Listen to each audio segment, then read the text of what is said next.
समय बीतता जा रहा, काल नगाड़ा सुना रहा। करना है जो कर लो भाई, भगवान चेतावनी सुना रहा। समय बीतता जा रहा।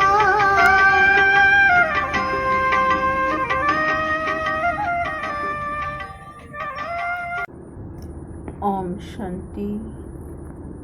आज 16 सितंबर 2020 प्राण प्यारे बाप दादा के महावाक्य। मीठे बच्चे, बाप आए हैं सबके दुख हर कर सुख देने, इसलिए तुम दुख हरता के बच्चे किसी को भी दुख मत दो। प्रश्न, ऊंच पद पाने वाले बच्चों की मुख्य निशानी क्या होगी?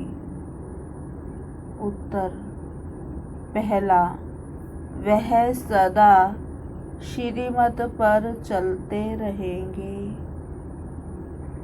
दूसरा, कभी हठ नहीं करेंगे। तीसरा, अपने को आपे ही राज तिलक देने के लिए पढ़ाई पढ़कर गैलप करेंगे। चौथा, अपने को कभी घाटा नहीं डालेंगे। पांचवा, सर्व प्रति रहम दिल और कल्याणकारी बनेंगे। उन्हें सर्विस का बहुत शौक होगा। छठा, कोई भी तुच्छ काम नहीं करेंगे, लड़ेंगे झगड़ेंगे नहीं। गीत, तूने रात गवाई सो के, दिवस गवाया खा के। हीरा जन्म अनमोल है, कौड़ी बदले जाए। ओम शांति। रूहानी बच्चे रूहानी बाप के सामने बैठे हैं। अब इस भाषा को तो तुम बच्चे ही समझते हो और कोई नया समझ ना सके। हे रूहानी बच्चे, ऐसे कभी कोई कह ना सके, कहने आएगा ही नहीं। तुम जानते हो हम रूहानी बाप के सामने बैठे हैं, जिस बाप को यथार्थ रीति कोई भी नहीं जानते। भल अपने को भाई भाई समझते हैं, हम सब आत्माएं हैं। बाप एक है परंतु यथार्थ नहीं जानते। जब तक सम्मुख आकर समझे नहीं, तब तक समझे भी कैसे। तुम भी जब सम्मुख आते हो तब समझते हो। तुम हो ब्राह्मण ब्राह्मणियाँ, तुम्हारा सरनेम ही है ब्रह्मा वंशी, ब्रह्मा कुमार कुमारियाँ। शिव की तो सब आत्माएं हैं। तुमको शिव कुमार व शिव कुमारी नहीं कहेंगे, यह अक्षर रॉन्ग हो जाता। कुमार हो तो कुमारी भी हो। शिव की सब आत्माएं हैं।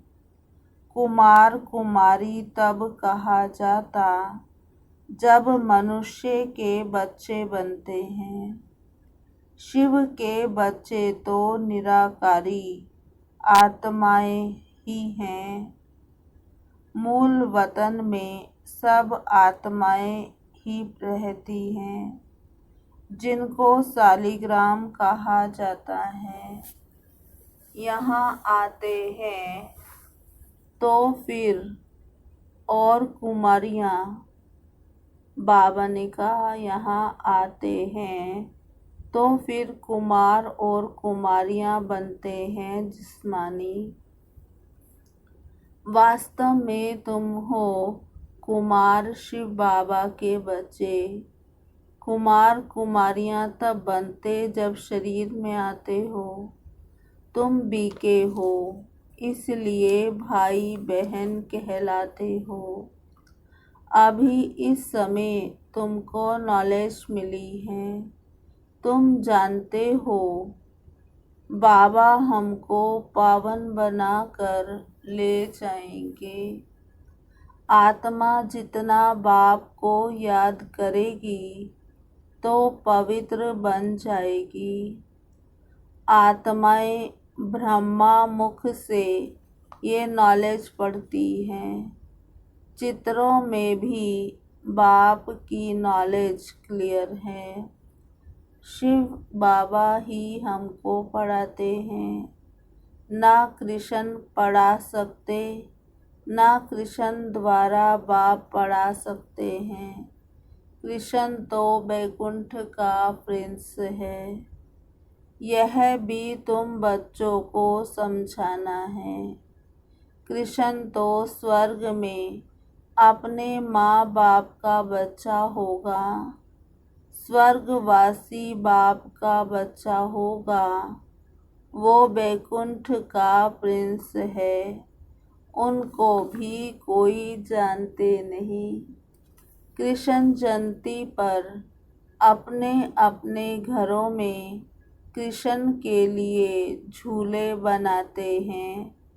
व मंदिरों में झूले बनाते हैं। माताएं जाकर गोलक में पैसे डालती हैं, पूजा करती हैं। आजकल क्राइस्ट को भी कृष्ण मिसल बनाते हैं। ताज आदि पहनाकर माँ की गोद में देते हैं, जैसे कृष्ण को दिखाते हैं। अब राइट कौन है? कृष्ण और क्राइस्ट राशि तो एक ही है। वो लोग कॉपी करते हैं। नहीं तो कृष्ण के जन्म और क्राइस्ट के जन्म में बहुत फर्क है। क्राइस्ट का जन्म कोई छोटे बच्चे के रूप में नहीं होता है। क्राइस्ट की आत्मा ने तो कोई में जाकर प्रवेश किया है। विष से पैदा हो न सके। आगे क्राइस्ट को कभी छोटा बच्चा नहीं दिखाते थे, क्रॉस पर दिखाते थे। यह अभी दिखाते हैं। बच्चे जानते हैं धर्म स्थापक को कोई ऐसे मार ना सके तो किसको मारा? जिसमें प्रवेश किया उनको दुख मिला। सतो प्रधान आत्मा को दुख कैसे मिल सकता? उसने क्या कर्म किए जो इतने दुख भोगे? आत्मा ही सतो प्रधान अवस्था में आती है। सबका हिसाब किताब चुकतू होता है। इस समय बाप सबको पावन बनाते हैं। वहाँ से सतो प्रधान आत्मा आकर दुख भोग ना सके। आत्मा ही भोगती है ना। आत्मा शरीर में है तो दुख होता है। मुझे दर्द है, यह किसने कहा? इस शरीर में कोई रहने वाला है। वह कहते परमात्मा अंदर है। तो ऐसे थोड़े ही कहेंगे हमको दुख है। सर्व में परमात्मा विराजमान है, तो परमात्मा ने कैसे दुख भोगा। यह आत्मा पुकारती है, हे परम पिता परमात्मा, हमारे दुख हरो। पारलौकिक बाप को ही आत्मा पुकारती है। अभी तुम जानते हो बाप आया हुआ है, दुख हरने की युक्ति बता रहा है। आत्मा शरीर के साथ ही एवर हेल्दी वेल्दी बनती है। मूल वतन में तो हेल्दी वेल्दी नहीं कहेंगे, वहाँ कोई सृष्टि थोड़े ही है, वहाँ तो है ही शांति। शांति स्वधर्म में टिके हुए हैं। अभी बाप आए हैं सबके दुख हर कर सुख देने। तो बच्चों को भी कहते हैं तुम मेरे बने हो, किसको दुख नहीं देना। ये लड़ाई का मैदान है, परंतु गुप्त वह है प्रत्यक्ष। ये जो गायन है, युद्ध के मैदान में जो मरेंगे वह स्वर्ग में जाएंगे। उसका अर्थ भी समझाना पड़े। इस लड़ाई का महत्व देखो कितना है। बच्चे जानते हैं उस लड़ाई में मरने से कोई स्वर्ग में जा ना सके, परंतु गीता में भगवानुवाच है, उनको मानेंगे तो सही ना। भगवान ने किसको कहा? उस लड़ाई वालों को कहा या तुमको कहा? दोनों को कहा। बच्चों को भी समझाया जाता है, अपने को आत्मा समझ बाप को याद करो। यह सर्विस भी करनी है। अब तुम स्वर्ग में ऊपर जाना चाहते हो तो पुरुषार्थ करो। लड़ाई में तो सब धर्म वाले हैं, सिख भी हैं, वो तो सिख धर्म में ही जाएंगे। स्वर्ग में तो तब आ सकेंगे जब तुम ब्राह्मणों से आकर ज्ञान ले। जैसे बाबा के पास आते थे तो बाबा समझाते थे, तुम लड़ाई करते शिव बाबा की याद में रहेंगे तो स्वर्ग में आ सकेंगे। बाकी ऐसे नहीं कि स्वर्ग में राजा बनेंगे, नहीं। जास्ती उन्हों को समझा भी नहीं सकते हो। उनको थोड़ा ही ज्ञान समझाया जाता है। लड़ाई में अपने इष्ट देवता को याद जरूर रखते हैं। सिख होता तो गुरु गोविंद की जय कहेंगे। ऐसे कोई नहीं जो अपने को आत्मा समझ परमात्मा को याद करे। बाकी हाँ, जो बाप का परिचय लेंगे तो स्वर्ग में आ जाएंगे। सबका बाप तो एक ही है, पतित पावन। वह पतितों को कहते हैं, मुझे याद करने से तुम्हारे पाप कट जाएंगे और मैं जो सुख धाम स्थापन करता हूँ उसमें तुम आ जाएंगे। लड़ाई में भी शिव बाबा को याद करेंगे तो स्वर्ग में आ जाएंगे। उस युद्ध के मैदान की बात और है, यहाँ और है। बाप कहते हैं ज्ञान का विनाश नहीं होता है, शिव बाबा के बच्चे तो सब हैं। अब शिव बाबा कहते हैं, मामेकम याद करने से तुम मेरे पास आ जाएंगे। बाबा कहते, फिर जो ज्ञान सिखाया जाता है वह पढ़ेंगे तो स्वर्ग की राजाई मिल जाएगी। कितना सहज है। स्वर्ग में जाने का रास्ता सेकंड में मिल जाता है। हम आत्मा बाप को याद करती हैं। लड़ाई के मैदान में तो खुशी से जाना है। कर्म तो करना ही है।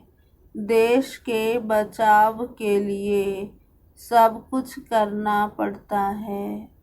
वहाँ तो है ही एक धर्म, मतभेद की कोई बात नहीं। यहाँ कितना मतभेद है। पानी पर, जमीन पर झगड़ा। पानी बंद कर देते हैं तो पत्थर मारने लग पड़ते हैं।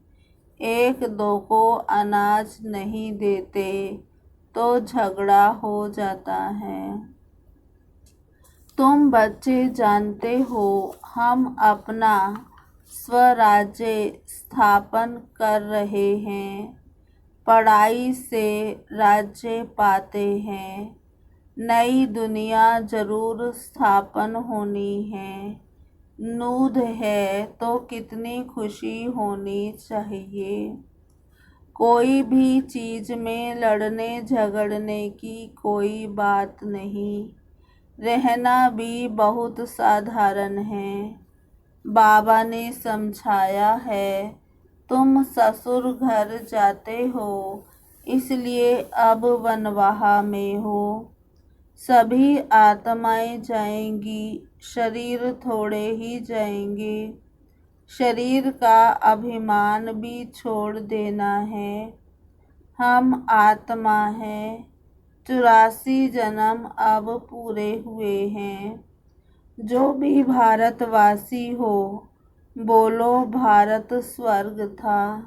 अब तो कलयुग है। कलयुग में अनेक धर्म हैं। सतयुग में एक ही धर्म था। भारत फिर से स्वर्ग बनना है। समझते भी हैं, भगवान आया हुआ है। आगे चल भविष्यवाणी भी करते रहेंगे। वायुमंडल देखेंगे ना, तो बाप बच्चों को समझाते हैं। बाप तो सभी का है ना, सबका हक है। बाप कहते हैं, मैं आया हूँ और सबको कहता हूँ, मामेकम याद करो तो तुम्हारे विकर्म विनाश होंगे। अभी भी मनुष्य समझते हैं कभी भी लड़ाई हो सकती है। ये तो कल की ही बात है। बाबा कहते, कल भी हो सकती है। लड़ाई जोर भरने में देरी थोड़ी लगती है। परंतु तुम बच्चे समझते हो, अभी हमारी राजधानी स्थापन हुई नहीं है, तो विनाश कैसे हो सकता है। अर्जुन बाप का पैगाम ही चारों तरफ कहाँ दिया है। पतित पावन बाप कहते हैं, मुझे याद करो तो विकर्म विनाश होंगे। ये पैगाम सबके कानों पर जाना चाहिए। भले लड़ाई लगे, बॉम्ब्स भी लग जाएं, परंतु तुमको निश्चय है कि हमारी राजधानी जरूर स्थापन होनी है। तब तक विनाश हो नहीं सकता। विश्व में शांति कहते हैं ना, विश्व में वार होगी तो विश्व को खत्म कर देंगे। यह है विश्वविद्यालय। सारे विश्व को तुम नॉलेज देते हो ना। एक ही बाप आकर सारे विश्व को पलटाते हैं, परिवर्तन करते हैं। वो लोग तो कल्प की आयु ही लाखों वर्ष कह देते हैं। तुम जानते हो इनकी आयु पूरे 5000 वर्ष है। कहते हैं क्राइस्ट से 3000 वर्ष पहले हेवन था। इस्लामी, बोधि आदि सबका हिसाब किताब निकालते हैं। उनसे पहले दूसरे कोई का नाम है नहीं। तुम अंगे अक्षरे बता सकते हो। तो तुमको कितना नशा रहना चाहिए। झगड़े आदि की भी बात ही नहीं। झगड़ते वह हैं जो निधन के होते हैं। तुम अभी जो पुरुषार्थ करेंगे 21 जन्म के लिए प्रारब्ध बन जाएंगी। लड़ेंगे झगड़ेंगे तो ऊंच पद भी नहीं मिलेगा। सजाएं भी खानी पड़ेंगी। कोई भी बात है, कुछ भी चाहिए तो बाप के पास आओ। गवर्नमेंट भी कहती है ना, तुम फैसला अपने हाथ में नहीं उठाओ। कोई कहते हैं हमको विलायत का बूट चाहिए। बाबा कहेंगे बच्चे अभी तो वनवाह में हो, वहाँ तुमको बहुत माल मिलेंगे। बाप तो राइट ही समझाएंगे ना कि यह बात ठीक नहीं है। वहाँ तुम यह आश क्यों रखते हो। यहाँ तो बहुत सिंपल रहना चाहिए, नहीं तो देह अभिमान आ जाता है। इसमें अपनी नहीं चलानी होती है। बाबा जो कहे बीमारी आदि है, डॉक्टर आदि को भी बुलाते हैं। दवाई आदि से संभाल तो सबकी होती है। फिर भी हर बात में बाप बैठा है। श्रीमत तो श्रीमत है ना, निश्चय में विजय है। बाबा कहते वो तो सब कुछ समझते हैं ना। बाप की राय पर चलने में ही कल्याण है। अपना भी कल्याण करना है। कोई को वर्थ पाउंड बना नहीं सकते हैं तो वर्थ नॉट ए पैनी ठहरे ना। पाउंड बनने लायक नहीं। यहाँ वैल्यू नहीं तो वहाँ भी वैल्यू नहीं रहेगी। सर्विसेबल बच्चों को सर्विस का कितना शौक रहता है। चक्र लगाते रहते हैं।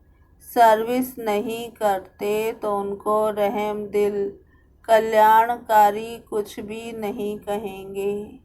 बाबा को याद नहीं करते तो तुच्छ काम करते रहेंगे, पद भी तुच्छ पाएंगे।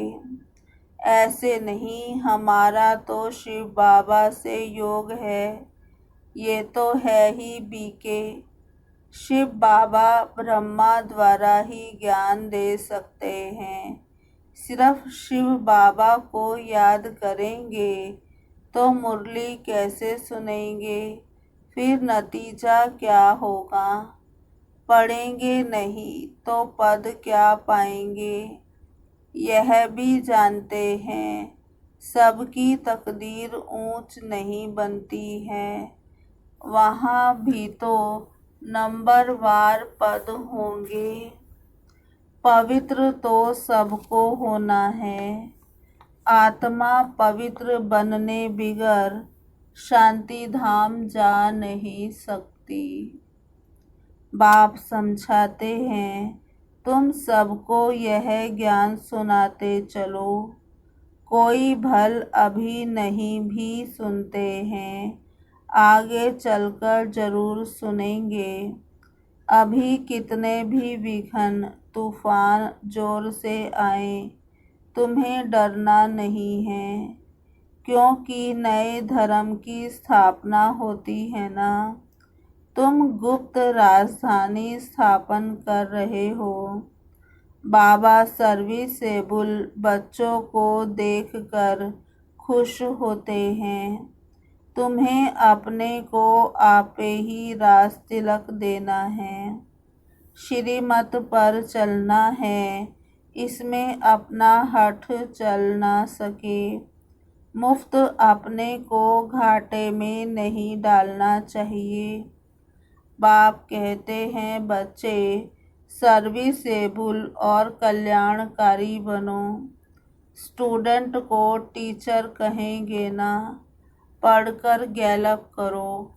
तुमको 21 जन्मों के लिए स्वर्ग की स्कॉलरशिप मिलती है। डिनास्टी में जाना यही बड़ी स्कॉलरशिप है ना।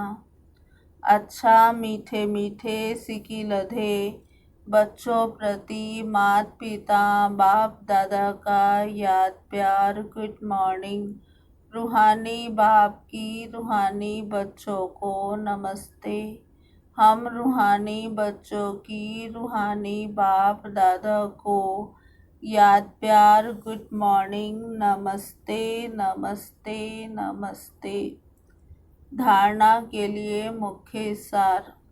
पहला, संगम पर बहुत सिंपल साधारण रहना है, क्योंकि यह वनवाह में रहने का समय है। यहाँ कोई भी आश नहीं रखनी है, कभी अपने हाथ में ला नहीं लेना है, लड़ना झगड़ना नहीं है। दूसरा, विनाश के पहले नई राजधानी स्थापन करने के लिए सबको बाप का पैगाम देना है कि बाप कहते हैं मुझे याद करो तो विकर्म विनाश हो और तुम पावन बनो। आज का वरदान। बाप द्वारा सफलता का तिलक प्राप्त करने वाले सदा आज्ञाकारी दिल तख्त नशीन भव। बाप द्वारा सफलता का तिलक प्राप्त करने वाले सदा आज्ञाकारी दिल तख्त नशीन भव। विस्तार। भाग्य विधाता बाप रोज अमृत वेले अपने आज्ञाकारी बच्चों को सफलता का तिलक लगाते हैं। आज्ञाकारी बच्चे कभी मेहनत व मुश्किल शब्द मुख से तो क्या संकल्प में भी नहीं ला सकते हैं। वह सहज योगी बन जाते हैं। इसलिए कभी भी दिल शिकस्त नहीं बनो, लेकिन सदा दिल तख्त नशीन बनो। रहम दिल बनो, अहम भाव और वहम भाव को समाप्त करो। स्लोगन। विश्व परिवर्तन की डेट नहीं सोचो, स्वयं के परिवर्तन की घड़ी निश्चित करो। विश्व परिवर्तन की डेट नहीं सोचो, स्वयं के परिवर्तन की घड़ी निश्चित करो। अच्छा, ओम शांति। आज की मुरली का स्वमान। पहला, मैं मास्टर दुख हरता आत्मा हूँ। मैं मास्टर दुख हरता आत्मा हूँ। दूसरा स्वमान। मैं रहमदिल कल्याणकारी आत्मा हूँ। मैं रहमदिल कल्याणकारी आत्मा हूँ। तीसरा स्वमान। हम ब्रह्मावंशी ब्रह्मा कुमार कुमारियाँ हैं। हम ब्रह्मावंशी ब्रह्मा कुमार कुमारियां हैं। चौथा स्वमान, मैं आत्मा शांति के स्वधर्म में टिकी हुई हूँ। मैं आत्मा शांति के स्वधर्म में टिकी हुई हूँ। पांचवा स्वमान, मैं वर्थ पाउंड बन रही हूँ। मैं आत्मा वर्थ पाउंड बन रही हूँ। छठा स्वमान, मैं आत्मा आज्ञाकारी हूँ। मैं आत्मा आज्ञाकारी हूँ। सातवां स्वमान, मैं सफलता का तिलक धारण करने वाली आत्मा हूँ। मैं सफलता का तिलक धारण करने वाली आत्मा हूँ। ओम शांति। अभी 2 मिनट बाबा को याद करेंगे।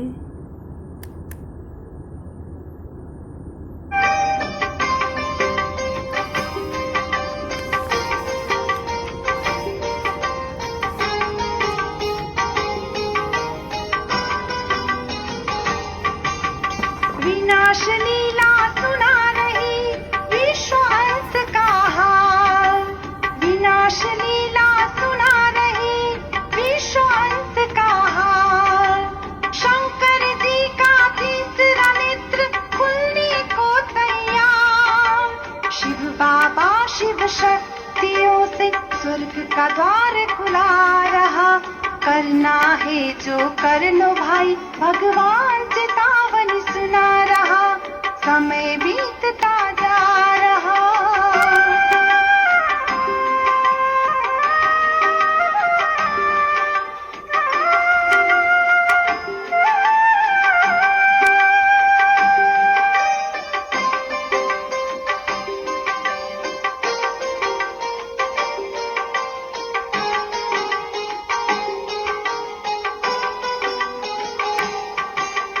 ज्योतिष साधु और वैज्ञानिक सोच सोच के हारे। ज्योतिष साधु और वैज्ञानिक सोच सोच के हारे। गिरने को है महल जगत का, मन ही मन घबराए। डूबते को तिनके का सहारा मानव आज दिखा रहा। करना है जो कर लो भाई, भगवान चेतावनी सुना रहा। समय बीतता जा रहा, काल नगाड़ा सुना रहा। करना है जो कर लो भाई, भगवान चेतावनी सुना रहा। समय बीतता जा रहा, समय बीतता जा रहा। समय बीतता जा रहा, समय बीतता जा रहा। समय भी